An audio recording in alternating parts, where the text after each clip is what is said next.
హంపి పుణ్యక్షేత్రాన్ని దర్శించుకున్న Narasaraopet MLA doctor Chadalavada Arvind బాబు కుటుంబ సభ్యులతో కలిసి పూజలు నిర్వహించిన డాక్టర్ చదలవాడ అరవింద్ బాబు కర్ణాటక రాష్ట్రంలోని చారిత్రాత్మక హంపి పుణ్యక్షేత్రాన్ని నర్సరావుపేట ఎమ్మెల్యే డాక్టర్ చదలవాడ అరవింద్ బాబు కుటుంబ సభ్యులతో కలిసి దర్శించుకున్నారు. ఈ సందర్భంగా దేవాలయంలో ప్రత్యేక పూజలు నిర్వహించి స్వామివారి ఆశీస్సులు పొందారు.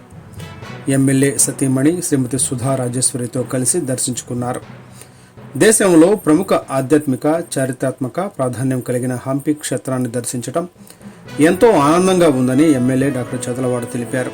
ఈ కార్యక్రమంలో భక్తులు, దేవస్థానం అధికారులు కూడా పాల్గొన్నారు.